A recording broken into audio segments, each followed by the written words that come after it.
अब मैं बगैर किसी तमहीद के और ताखीर के मैं अपने उस्ताद मुकर्रम और महबूबुल उलमा हजरत अक़दस अलहाज मौलाना अताउर रहमान साहब अता मिफ्ताही साहब दामत बरकातुम जो भागलपुर से तशरीफ लाए हुए हैं, हजरत से अदबन दरखास्त करता हूँ कि हुजूर वाला तशरीफ लाएं और अपनी कीमती बातों से, कीमती नसीहतों से हम प्यासी उम्मत को सहरा फरमाएं। अल्हम्दुलिल्लाहि व कफ़ा व सलामुन अला इबादिहिल्लज़ीना इस्तफ़ा।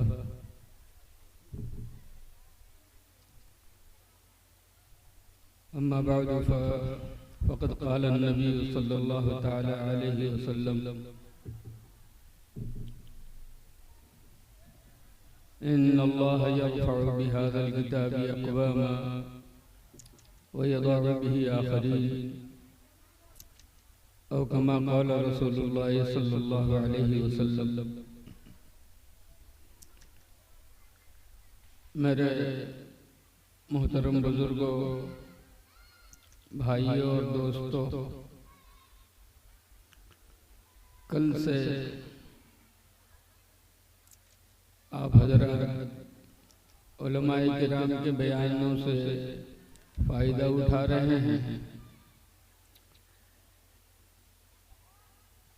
काश अल्लाह रब्बुल इज़्ज़त हमें सुनने से ज़्यादा मानने की तौफ़ीक़ अता फरमाए।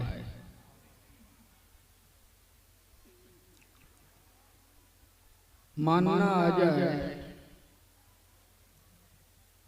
तो फिर हमारी काया पलट हो जाएगी।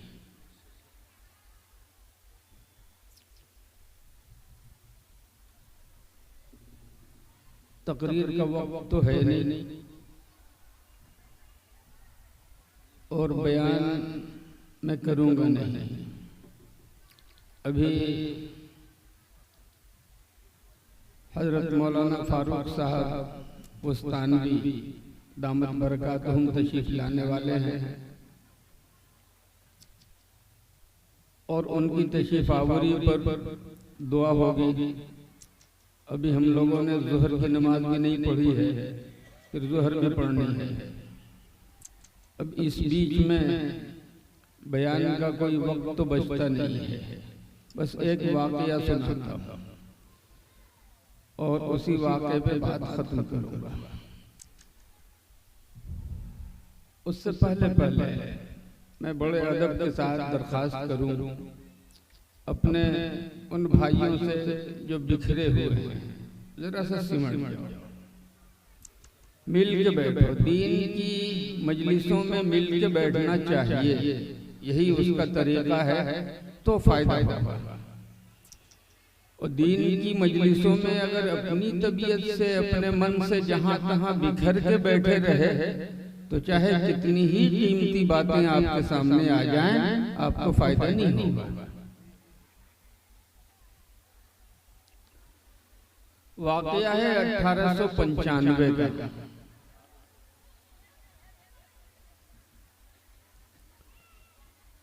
हिंदुस्तान में एक शख्स होते थे जिनका अपना परेश था और उन्होंने अपने परेश से दीन की बहुत सी किताबें छापी, खास तौर से कुरान करीम बहुत ज्यादा छापा और कुरान करीम को छाप कर पूरे हिंदुस्तान में तकसीम किया।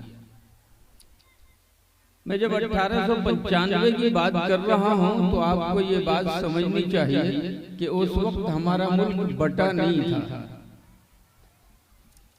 बांग्लादेश भी हिंदुस्तान कहलाता था और पाकिस्तान भी हिंदुस्तान ही कहलाता था। बंटवारा तो 1947 में हुआ, 1895 में बंटवारा नहीं हुआ था, मुल्क एक था। और अल्लाह जिससे काम ले ले, उनका अपना पब्लिशिंग हाउस था, छापाखाना। वो किताबें छापते थे, दीनी किताबें बहुत छापी उन्होंने। नाम सुन लीजिए, नाम था पंडित मुंशी नवल किशोर।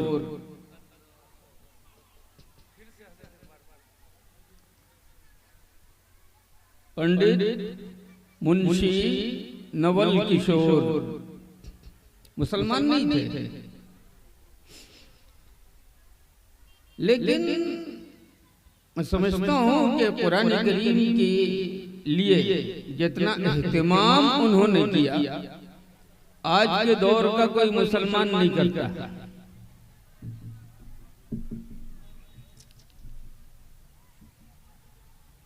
जब कुरान छापना होता उनको अपने प्रेस में, तो पूरे प्रेस को मुश्क और गुलाब के पानी से धुलवाते।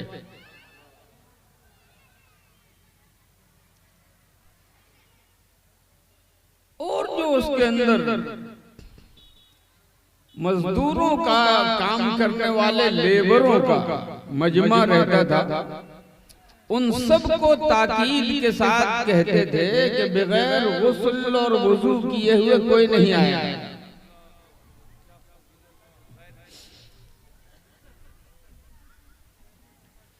सबको ताकीद के साथ गुस्ल कराते, वुजू कराते और उसके बाद फिर आके वहां काम में हाथ लगाते।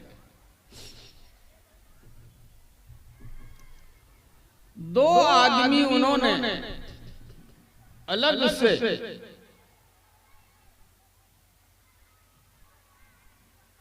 बगैर किसी काम के सिर्फ इसलिए मुलाजिम रखे हुए थे, उनका काम ये था कि पूरे कंपाउंड में घूम घूम कर देखें अगर कोई कागज का टुकड़ा पड़ा हुआ हो और उस कागज के टुकड़े पर कुरान करीम की आयत लिखी हुई हो तो उसको वहां से उठाएं, जमा करें और लाकर एक थैले में डाल दें।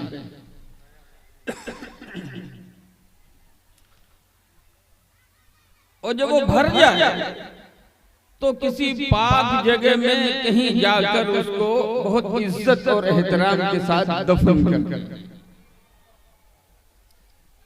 जहां कुरान करीम की बाइंडिंग होती थी, प्रेस से छप के निकला, अब उसकी जिल्द साजी होनी है।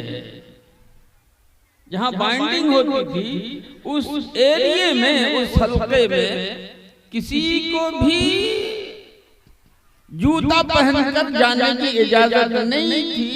यहां तक के मुंशी नवल किशोर भी जाते थे तो जूता उतार के जाते थे।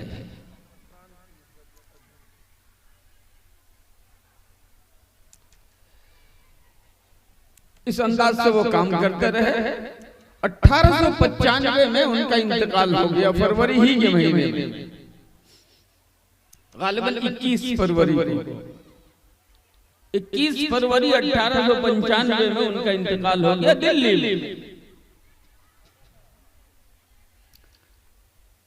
लाश शमशान घाट ले जाई गई, लकड़ियां सजाई गई, फिर उनके जिस्म को उस पर रखा गया, ऊपर से लकड़ियां डाली गई और घी डाला गया। लकड़ियां जब घी से भीग गई तो उसमें आग लगाने की कोशिश की गई, लेकिन लोग कोशिश करते रहे, लकड़ियों ने आग नहीं पकड़ी। 5-6 मन घी डाल दिया उनके ऊपर, लेकिन उसके बावजूद लकड़ियां नहीं जली। उस वक्त जामे मस्जिद दिल्ली के जो इमाम थे बुखारी साहब, उनसे और मुंशी नवल किशोर साहब से दोस्ती थी। जब ये मामला हुआ, खबर फैली, बहुत से लोग देखने के लिए आए, तो लोग इमाम साहब के पास भी गए कि आग लगा रहे हैं, लकड़ियां नहीं जल रही हैं, आखिर मामला क्या है?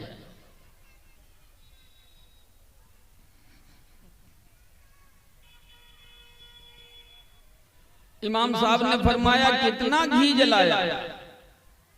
बोले अब तक 5-6 मन घी डाल चुके हैं, आग नहीं लग रही है। फरमाया पूरी दुनिया का घी लाके डाल दो, आग नहीं लगेगी, इसलिए कि उसे ऊपर वाले की तरफ से ऑर्डर ही नहीं।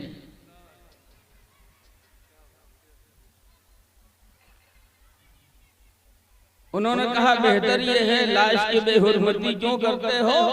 जैसे मुसलमान कब्रों में अपने मुर्दों को, अपने जनाजों को दफन करते हैं, वैसे इनको भी किसी कब्र खोद के उसमें दफन कर दो। चुनांचे चिता पर से लाश उतारी गई और उनको इज्जत के साथ फिर दफन किया गया। मैं सिर्फ ये दिखाना चाहता हूं कि एक शख्स जिसने कलमा नहीं पढ़ा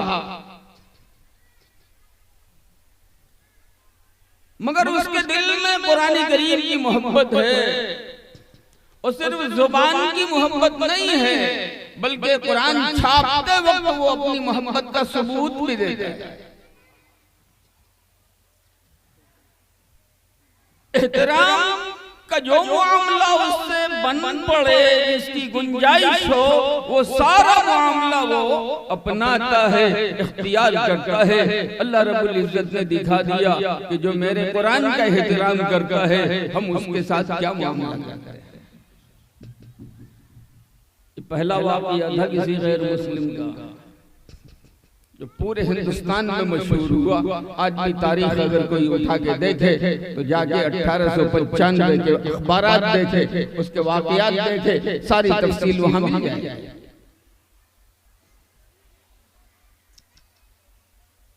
मैं एक बात कहना चाहता हूं और हर आदमी गौर से सुने। मैंने कहा तकरीर का न मौका है न मेरे पास वक्त है।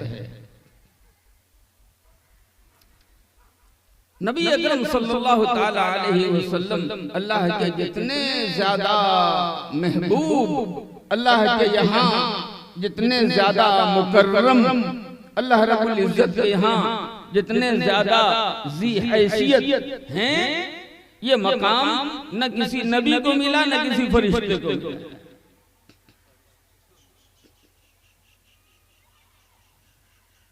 ये मकाम दिया अल्लाह रब्बुल इज्जत ने। और एक बात और समझो गौर से कि जो शख्स किसी को सबसे ज्यादा चाहता है, जो किसी से सबसे ज्यादा मोहब्बत करता है, उसको उतना ही कीमती तोहफा देता है। ये दुनिया का दस्तूर है। अल्लाह रब्बुल इज्जत ने इंसानियत पर तरस खाकर अपने महबूब नबी सल्लल्लाहु ताला अलैहि वसल्लम के जरिए हिदायत का एक इंतहाई अक्सीर नुस्खा उम्मत को एक इंतहाई कीमती तोहफा दिया। कायनात में उससे ज्यादा कीमती तोहफा कुछ और नहीं हो सकता। हाँ, शर्त यह है कि उस तोहफे की कदर की जाए। और तारीख गवाह है कि जिन्होंने कुरान की कदर की, जिन्होंने कुरान से मोहब्बत की, जिन्होंने कुरान से दिल लगाया, जिन्होंने कुरान को अपना इमाम बनाया, जो लोग आंख बंद करके कुरान के कहने में चलते रहे, अगर वो गढ़ों में थे, अगर वो खंदक में थे, अगर वो पस्ती में थे, तो इस कुरान ने उनको इतना उठाया, इतना उठाया, इतना ऊंचा उठाया जो उठाकर बादशाहों के सरों पे बैठाया।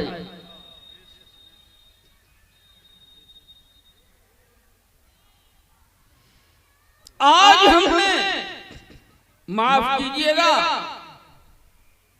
ये थोड़े से लोग आए हैं पूरे इलाके से सिमट कर, जबकि ये तालीमी बेदारी के नाम पे जलसा है, मदरसे का नाम का जलसा है, कुरान करीम की निस्बत से ये जलसा है। मोहब्बत का तकाजा ये था। अगर कुरान की अजमत हमारे दिलों में होती, अगर कुरान से हमें सच्ची मोहब्बत होती, तो इस नाम पे पूरा इलाका टूट पड़ता। आज से 1450 साल पहले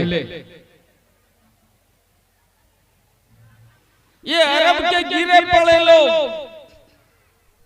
बकरियों के चरवाहे, ऊंटों के रखवाले, जिनको कोई नजर में नहीं लाता था, जिनसे कोई मुंह नहीं लगाता था, जिनको लोग समझते थे कि इन्हें जिंदगी गुजारने की तमीज नहीं है, लोग समझते थे कि इनके पास कोई सलीका नहीं है, ये दुनिया की गवार उजड़ जाहिल तरीन कौम है, दुनिया की खराबियां कोई खराबी ऐसी नहीं है जो उनके अंदर नहीं थी। अल्लाह के नबी सल्लल्लाहु अलैहि वसल्लम तशरीफ लाए, पहले उन्होंने नहीं माना, इनकार किया, सताया, मुखालफत की, जान लेने के प्लान और मंसूबे बनाए, लेकिन फिर जब आहिस्ता आहिस्ता उन्होंने मानना शुरू किया तो खुदा की कसम ऐसा माना कि क़यामत तक वैसी मानने वाली कोई कौम अब पैदा नहीं होगी। अब मैं कहता हूं जरा सा सुनो 2-3 मिनट। मैंने पहले कहा कि मैं तकरीर नहीं करूंगा, नहीं इसका मौका है, वक्त हुआ है, अभी ज़ुहर भी पढ़नी है। हजरत वाला बड़ी जहमत के बाद यहाँ तशरीफ लाए हैं, हजरत की दुआ होगी, फिर ज़ुहर पढ़ी जाएगी, आप लोग रुखसत होंगे इंशाअल्लाह। एक बात सुनो, सिर्फ 2-3 मिनट। आज कहा जा रहा है कि मुसलमान टेक्नोलॉजी के बगैर तरक्की नहीं कर सकता। आज कहा जा रहा है कि मुसलमान मैथ और फिजिक्स के बगैर तरक्की नहीं कर सकता। आज कहा जा रहा है मुसलमान सियासत में आगे बढ़े बगैर तरक्की नहीं कर सकता। आज कहा जा रहा है मुसलमान कंपटीशन का मुकाबला जीते बगैर तरक्की नहीं कर सकता। मुझे कहने दो, ये सब बकवास है। अल्लाह के नबी हुजूर अकरम सल्लल्लाहु अलैहि वसल्लम के जरिए उम्मत को जो तरक्की का नुस्खा दिया अल्लाह रब्बुल इज्जत ने, अल्लाह क़यामत के बाद तक का इल्म रखने वाला है। अल्लाह को नहीं मालूम था कि ये उम्मत टेक्नोलॉजी से तरक्की करेगी, फिर कुरान क्यों दिया? अल्लाह को नहीं मालूम था कि ये उम्मत सियासत से तरक्की करेगी, फिर अल्लाह ने कुरान क्यों दिया? अल्लाह को नहीं मालूम था कि ये उम्मत दौलत से तरक्की करेगी, ये उम्मत एजुकेशन से तरक्की करेगी, फिर अल्लाह ने सब छोड़ के कुरान क्यों दिया?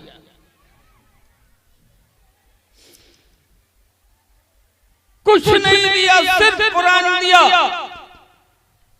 और जो लोग बकरियों के चरवाहे थे, वो बादशाहों को जिंदगी गुजारने का सलीका सिखाने वाले मुअल्लिम और उस्ताद बन गए। जो बड़े बड़े ताज वाले थे, अल्लाह रब्बुल इज्जत ने उनके ताजों को इन्हीं बकरियों के चरवाहों के कदमों में लाके रख दिया है, सिर्फ कुरान के जरिए।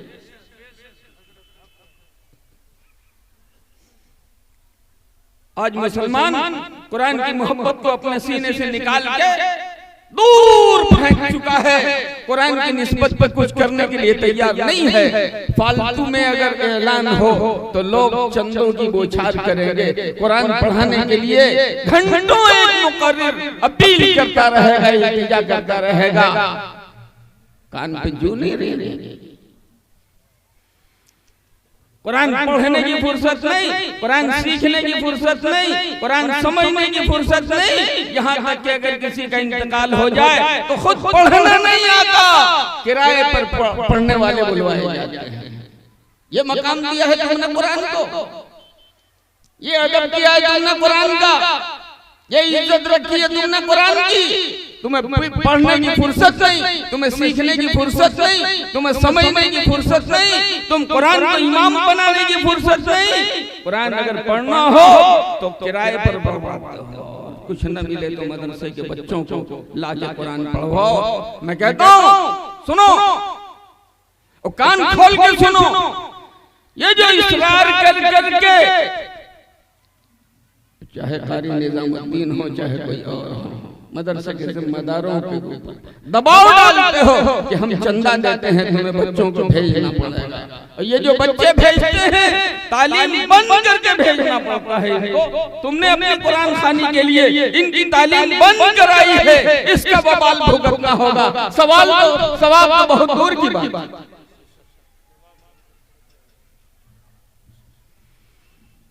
अगर तुम्हें कुरान से मोहब्बत होती और तुम समझते कि ये कुरान खुदा की किताब है और तुम समझते कि कुरान का ताल्लुक बराह रास्त अल्लाह से है, तो कुरान की खिदमत के लिए तुम यहाँ कारी निजामुद्दीन साहब के पास आते कि कारी साहब आप बच्चों को कुरान सिखाते हैं, आप बच्चों को हाफिज बनाते हैं, ये हमारी तरफ से कुछ रख लीजिए, हम भी इस कुरान के सिखाने में आपके शरीक होना चाहते हैं, ये रख लीजिए, कबूल कर लीजिए, शायद अल्लाह पाक इसके सदक़े में हमारी दुनिया और आखिरत संवार दे। ये तो तुम करोगे नहीं, किराए पर कुरान पढ़वाने के लिए बुलवाओगे। इसका मतलब यह है कि कुरान से सिर्फ तुम्हारा कल्बी ताल्लुक नहीं है, कुरान की अज़मत तुम्हारे सीने में बसी हुई नहीं है, तुम सिर्फ रस्म निभाना चाहते हो और कुरान के साथ रस्मी मुआमला करोगे तो अल्लाह ताला तुम्हारे साथ भी रस्मी ही मुआमला करेगा।